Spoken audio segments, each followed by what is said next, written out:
I knew I was done the moment Lana called my entire team a luxury we can't afford during a transition quarter. Not even 5 minutes into the Monday morning all hands, and I already felt like I was watching my own obituary being drafted in real time, just without the courtesy of flowers or a damn fruit basket.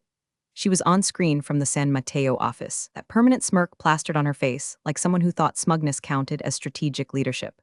Her hair was too perfect for someone in charge of innovation, and her voice had that HR slick syrup tone they all learn in executive boot camps, fake empathy with a hint of threat. She clicked to a slide titled Alignment Directives for Future-Facing Teams and said we'd be moving to full-time, on-site collaboration starting next week. No warning, no discussion, just that's the culture now. People stared, I blinked. Because for 3 straight quarters, my logistics AI pilot had outperformed even our best sales projections, and I did most of that from my basement office wearing a robe and cat-themed slippers. But apparently results now mattered less than visibility. Then came the real kicker. All R&D prototypes and early-stage concepts, she said, must be logged in the shared internal repository. Full source files, technical notebooks, timestamps. My office will be reviewing all origin points for patent filing consolidation, effective immediately. That's when I leaned back in my chair and felt my molars grind. Because that policy wasn't about collaboration, it was about theft. Quiet, corporate, paper trail cleansed theft. And if you think that sounds dramatic, you've never had a VP slide into your org from a rival company with an NDA loophole and a memory stick full of ambition. Anyway, before I go on, quick thing. I know 90% of y'all listen to these stories while doing dishes or scrolling TikTok on the toilet, and that's fine. But if you're enjoying this ride, hit that like button and tap subscribe. Helps more than you know. Seriously, keeps the coffee pot running and the legal bills paid. Back to Lana. I unmuted, calmly. Can I get clarification on whether this applies to projects developed outside of work hours? She smiled that shark smile. Judith, if you're developing solutions relevant to Alarix Systems' roadmap, we assume it's within our scope. I asked, even if no Alarix equipment, time, or team members were used. She laughed, God help me, she laughed. If you don't like the new policies, Judith, you can just resign and go. The call went silent. Even my junior dev, Marcus, who still types with 2 fingers, stopped mid-keystroke. And me, I smiled. Thanks for the exit strategy. I closed my laptop, unplugged my second monitor, took a long, slow breath that smelled faintly of betrayal and vanilla coffee creamer. I walked out of that building like I was headed to brunch. No scene, no desk banging, just a box in my arms and a 1,000-mile stare. People whispered. Darla, my mentee, followed me to the elevator. Judith, what's happening? Where are you going? I looked at her, steady as concrete. Stay, observe. I didn't cry, I didn't scream. I didn't even slam the exit door, though God knows I wanted to leave a crack in the drywall for the janitor to ask about later. Instead, I walked out to my car, popped the trunk, and placed my box next to a pre-packed envelope marked to General Counsel Alarix Systems. Stamped, sealed, postmarked. Inside, a declaration. Not resignation, documentation. Proof that the AI-driven logistics engine they were prepping for next year's product launch was mine, and not just metaphorically. Literally, see, I'd been building it outside the scope of my contract. Nights, weekends, my own hardware, my own funds, with witnesses. With digital trails so pristine a toddler could follow them to court. They thought I'd cave, that I'd slink off like a good little team player with bruised feelings and a half-finished LinkedIn post. But I don't bruise easy. I build quietly. And when you try to steal what I've built, I don't fight. I file. I didn't take much. Just the stuff that was actually mine. A ceramic mug shaped like a penguin, 2 notebooks filled with half-formed ideas and passive-aggressive doodles of corporate buzzwords, and a little wooden plaque Darla had made last year that said Queen of Workarounds. I left the monitor, left the mouse, even left my ergonomic keyboard, the one I'd personally bought because the company issued one clicked like a tap-dancing termite on Adderall. Let Lana keep it all. She'd need it for the fire she was about to walk into. No tears, no farewell Slack message, no sad office walk-around pretending we were all gonna miss each other. Just me, quietly slipping that envelope into the outgoing mail tray on the HR floor. White, standard issue, sealed tighter than a nun at a biker rally. The label said to General Counsel, that's all, but what was inside, well, that was the fuse. Darla caught up to me by the front doors, her face pale and blinking like she was buffering. Are you really leaving? I looked at her, not unkindly, just. Honestly, stay, observe. She opened her mouth to argue, closed it again. I saw it in her eyes, confusion, fear, maybe a little hope. She wasn't dumb. She'd seen how fast things had shifted since Lana slithered in. She'd watched the way credits were rewritten, team leads reassigned, how the Friday lunch budget suddenly got funneled into quarterly synergy reports. Darla had potential, but she still thought the system could be fixed from the inside. I didn't, not anymore. The elevator opened. I stepped in. She stayed behind, chewing her lip like maybe she was the one being abandoned. The doors shut before I could say anything else. Outside, the sun was blinding. The parking lot smelled like scorched rubber and corporate decay. I opened my trunk, placed the box next to the backup envelope. Yes, I had another one, already stamped and addressed because paranoia is just experience with better branding, and got behind the wheel. I didn't head home. I drove straight to Oakway Commons, a coworking space sandwiched between a dentist's office and a vape shop that looked like it sold regrets. It wasn't glamorous, but it had two things I needed: anonymity and a notary named Phil who didn't ask questions as long as the paperwork was neat and the coffee was hot. Phil greeted me with a nod, slid my notarization papers across the glass countertop, and said, "Looks like someone's got a big day." I said, "Let's make it official." 3 signature confirmations, 2 timestamp verifications, 1 USB flash drive upload into the encrypted filing system we'd prearranged last month. Phil dropped it all into a locked case like he was handling something radioactive. Technically, he was, because what I just filed were 3 provisional patent declarations: AI-based predictive routing, load balancing matrix refinements, and something I called the Ghost Protocol, an invisible backend logic engine that would have made Alarix's supply chain optimization project the crown jewel of their next product cycle. Would have, because now, those designs were mine, and not just in theory. Legally, logically, tactically. The documentation trail was longer than a CVS receipt and twice as painful for whoever had to read it. I had built it on my own time, using my own devices, my own money, and this part was key, entirely outside the scope of my Alarix contract. I even used open-source base code and kept detailed logs showing my progression, from napkin sketch to working prototype. The few times I talked it out loud, I did it at local meetups or with friends unrelated to work. Witnesses, timestamps, metadata, backups. And then there was the cherry on top: the NDA clause Lana had streamlined during her first week, which, ironically, loosened their claim over pre-existing intellectual property developed by employees not under active contract obligations. In her quest to consolidate power, she'd left a crack in the wall. I just widened it. As I left Oakway Commons, my phone buzzed. A message from Darla. "Lana just asked if you'd left for lunch." I didn't reply. I drove to the lake, parked under a tree, and watched ducks fight over a bagel chunk like it was a stock option. I wasn't mad. Not anymore. I was surgical. A decade of quiet contributions, of fixing other people's code, of making bad ideas marketable and saving execs from their own incompetence. I'd been invisible. Now I was the ghost in their machine. And soon they'd realize the system they relied on had just walked out the door. The first version of the algorithm was sketched on a napkin at a diner in Kent, right next to a half-eaten stack of pancakes, and a waitress named Sherry who kept refilling my coffee without asking.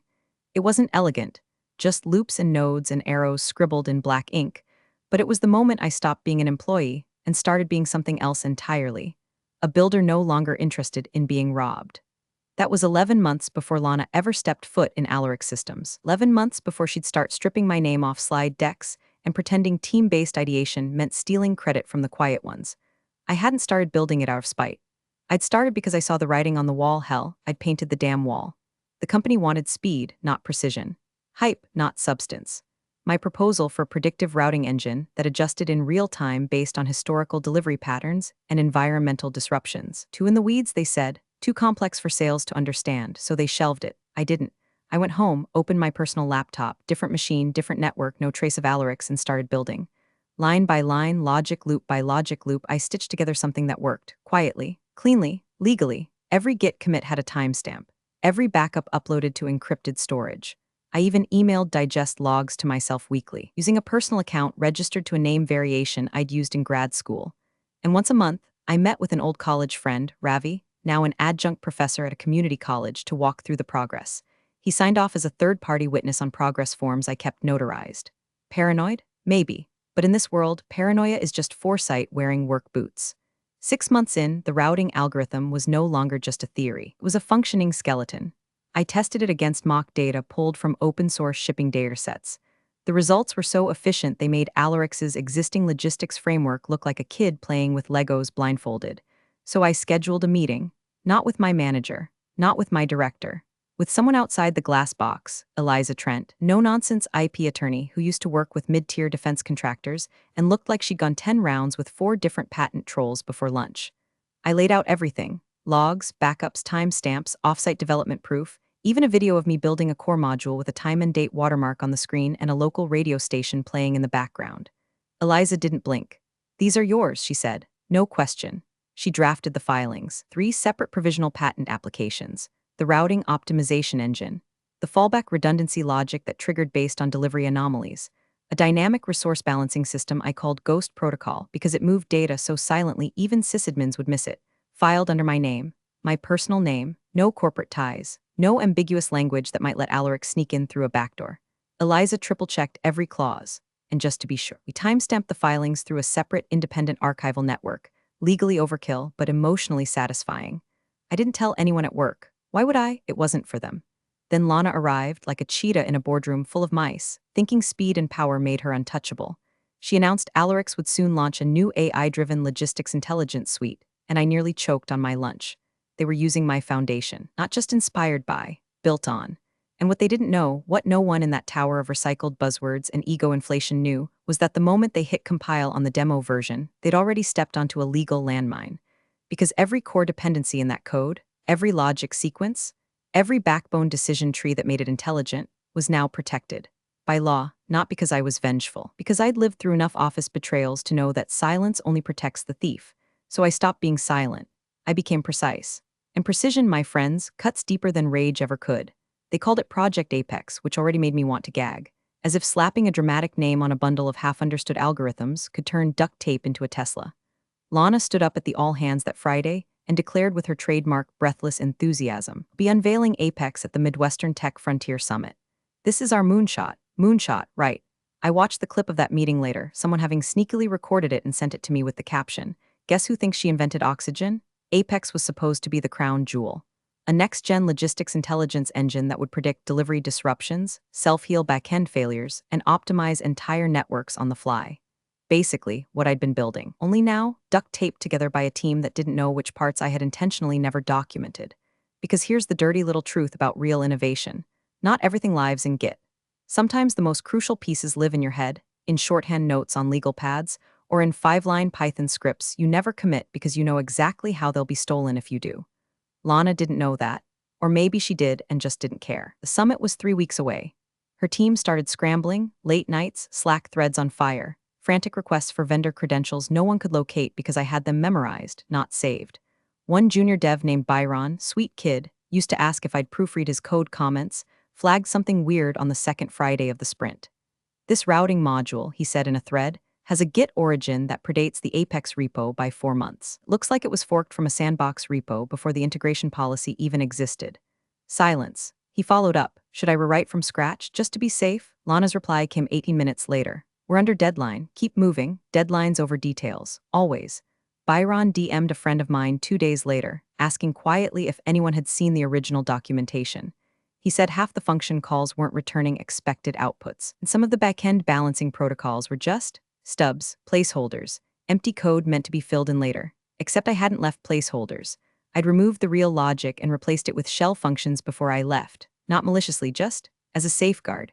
Think of it like locking your front door before quitting a job where your boss once hinted they might repurpose your personal laptop.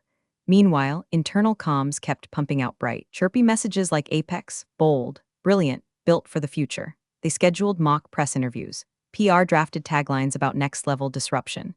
I heard someone even ordered custom lanyards with the Apex logo and a QR code that didn't go anywhere yet. And still, under the surface, the codebase was bleeding.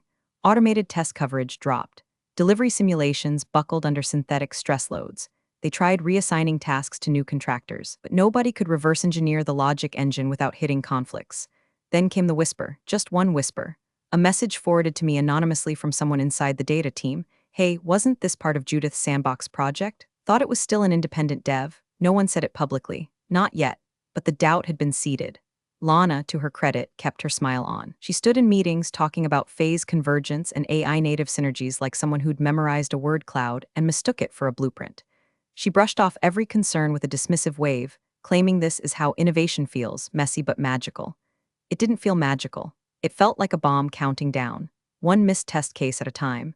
But outside that building, no one knew. The summit organizers posted about Alarix's upcoming unveiling like it was the second coming of sliced bread. Investors started sniffing around. Recruiters began watching LinkedIn activity like hawks. Everyone wanted in, and the one person who could have told them the truth had left the building with a smile and a sealed envelope.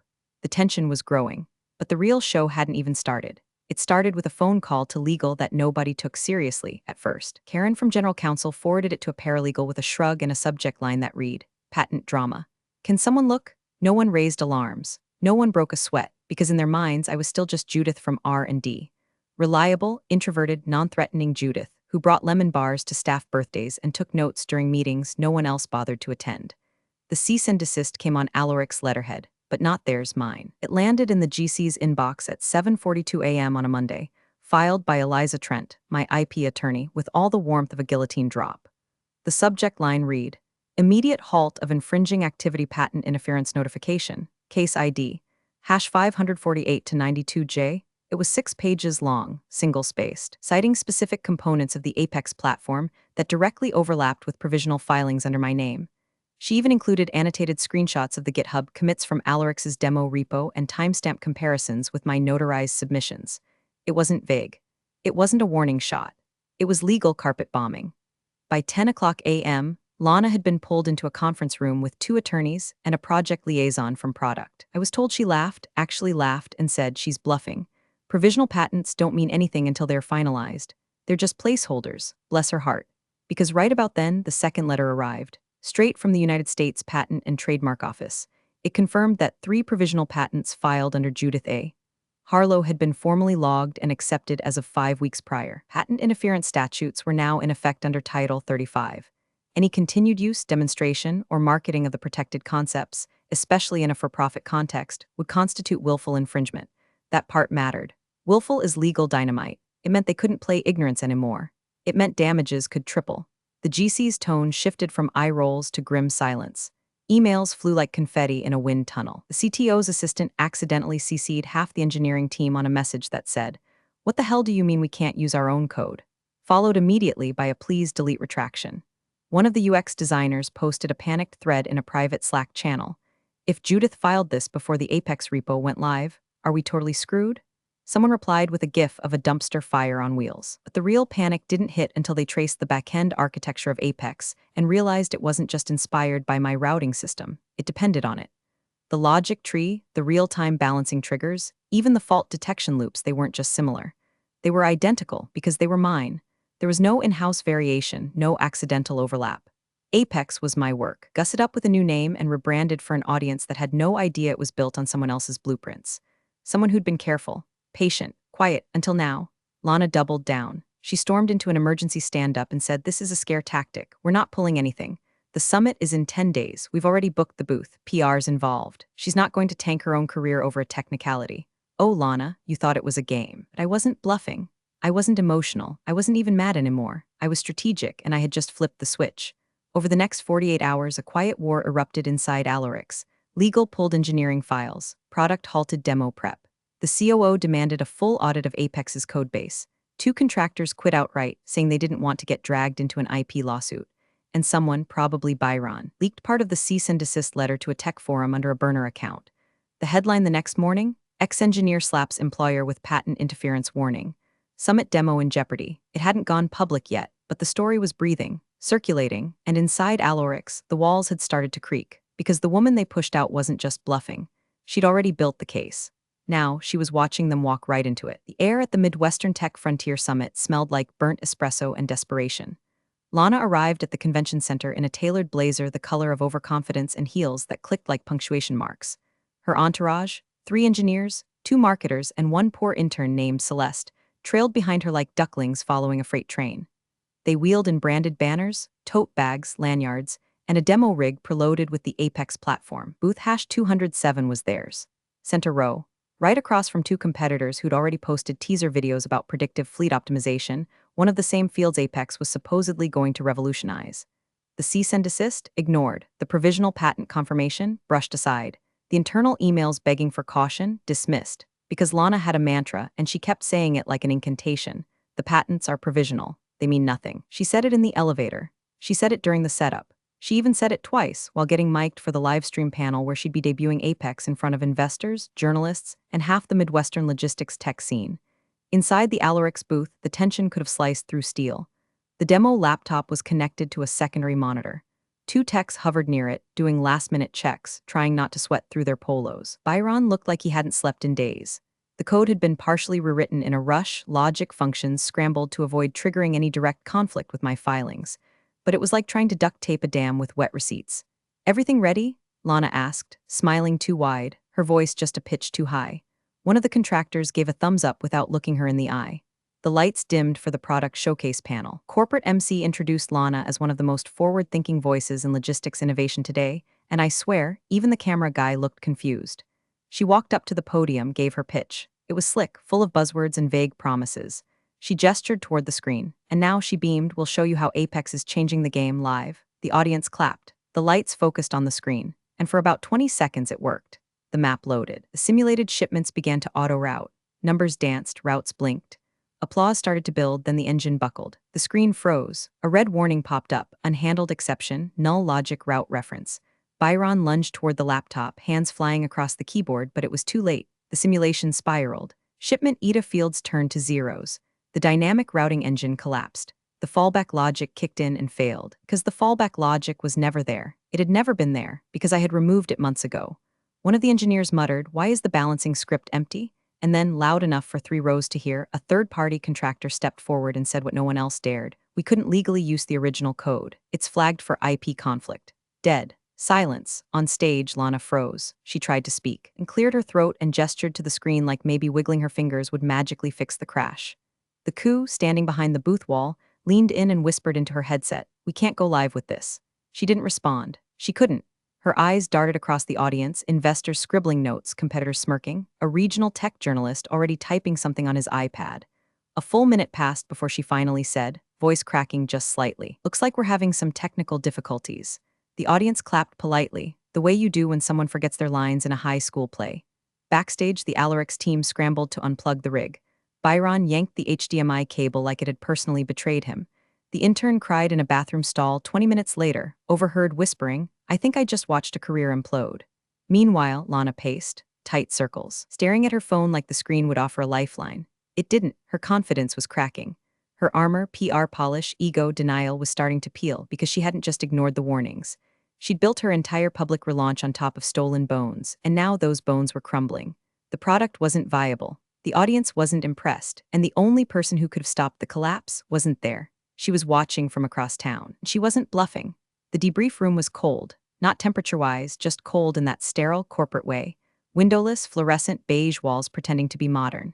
The kind of room where careers don't end in fire but in carefully worded memos and HR disclaimers. Lana sat at the center of the U-shaped table, flanked by the COO and 2 board members who'd flown in for the summit.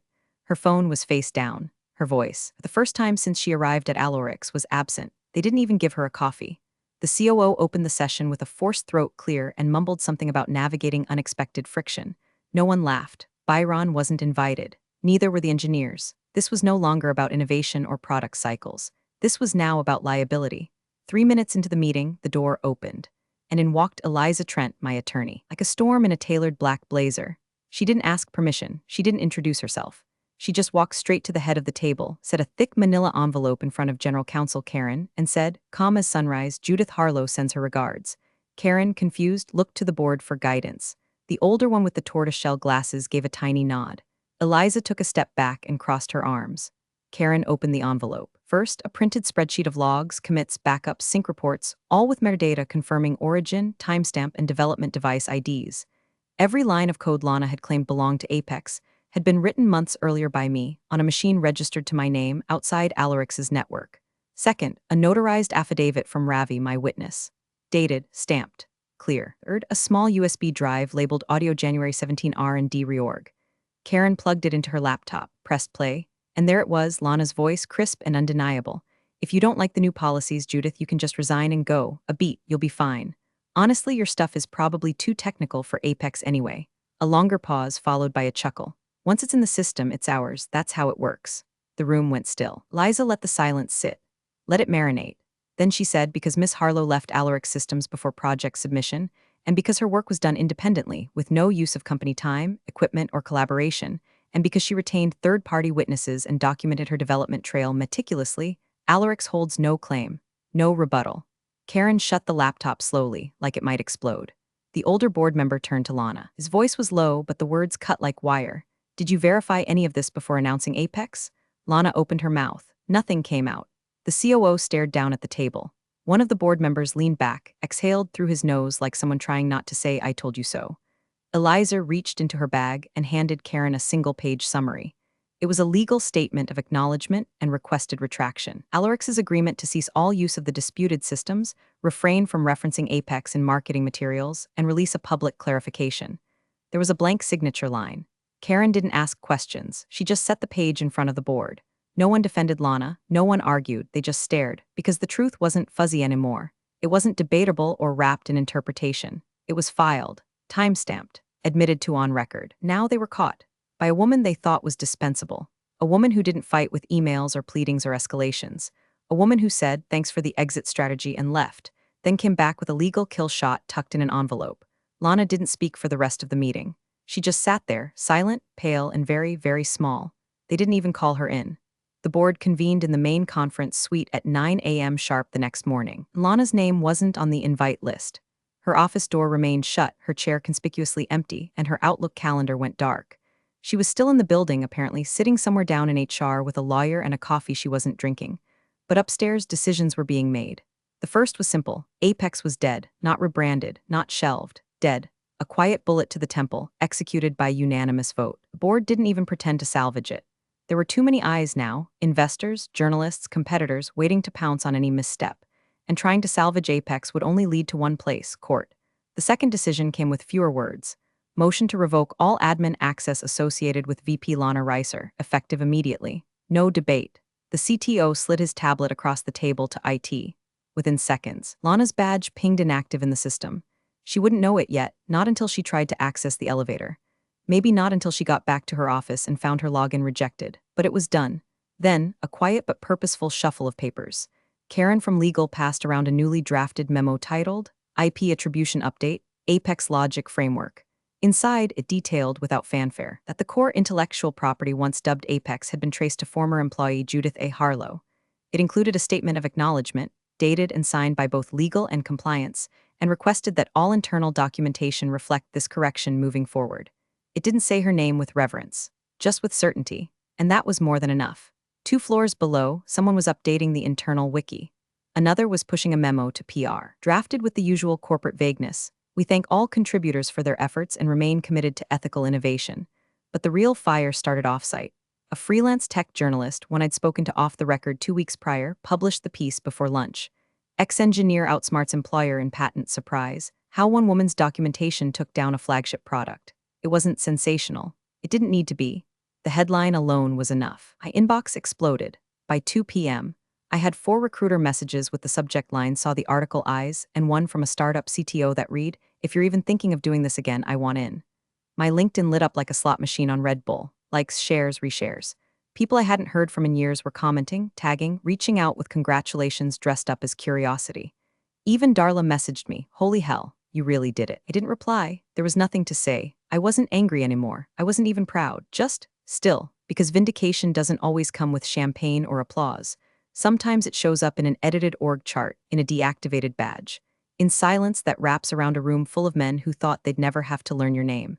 I went for a walk that afternoon, left my phone at home, grabbed a coffee from the place that always oversteeps their tea, and sat on a bench watching squirrels fight over stale French fries.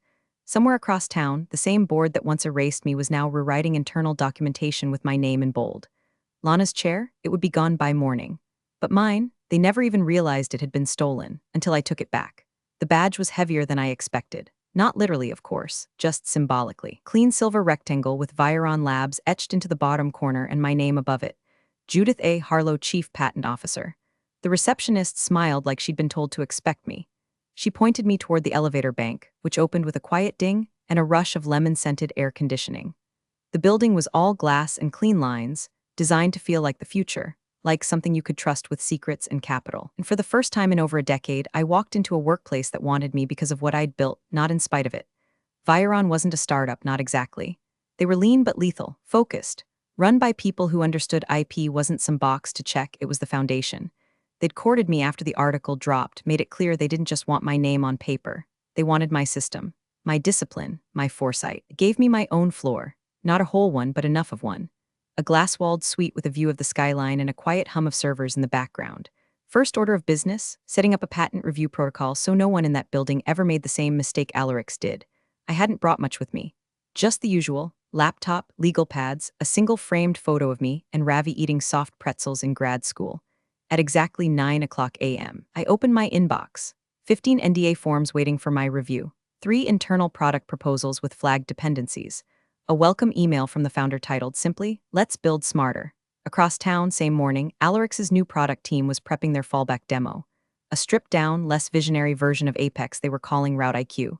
It was supposed to be simple, safe, stripped of anything that could trace back to me. Except it wasn't, because as they ran the sandbox environment, something unexpected happened. The load balancer refused to initialize. A backend authentication module threw a red flag. A third-party API call failed without explanation. All of it traced back to core files they thought they'd scrubbed. But they hadn't, because those dependencies weren't just referenced in Apex. They were buried in it, protected by provisional filings, tagged with code headers that now carried a trademarked namespace. Harlow Routing v1, some poor engineer, probably Byron, bless him, clicked into one of the failed modules and found a note in the header, #Harlow protocol do not modify without written authorization. The panic came quickly. Git commit history locked. File access restricted. Licensing checkers auto-triggered. I opened the repo history and saw it. Every attempt to rebuild without my original logic caused conflicts. Every shortcut, broken, every patch, fragile, because they hadn't built around my work. They'd built on it, and without me it collapsed. I heard about it an hour later secondhand through a Slack message forwarded by a recruiter who said, "Thought you'd appreciate this." Screenshot attached. One line stood out. From a senior engineer I'd never even met. She wasn't joking. "We built this on her work." I sipped my coffee. Colombian dark roast, splash of oat milk, no sugar. Then I opened my browser, clicked through to the morning headlines, and there it was. Alarix retreats from Route IQ launch amid licensing concerns. Sources say IP ownership dispute at center of collapse. It didn't say my name this time. It didn't have to, because anyone paying attention already knew. I smiled, quiet, slow, then whispered just to myself, "They finally realized I was the product." Thanks for watching, you cubicle warriors. Hit that subscribe button. Unless you're my old boss, then you're on your own. Revenge of the coffee pot strikes again.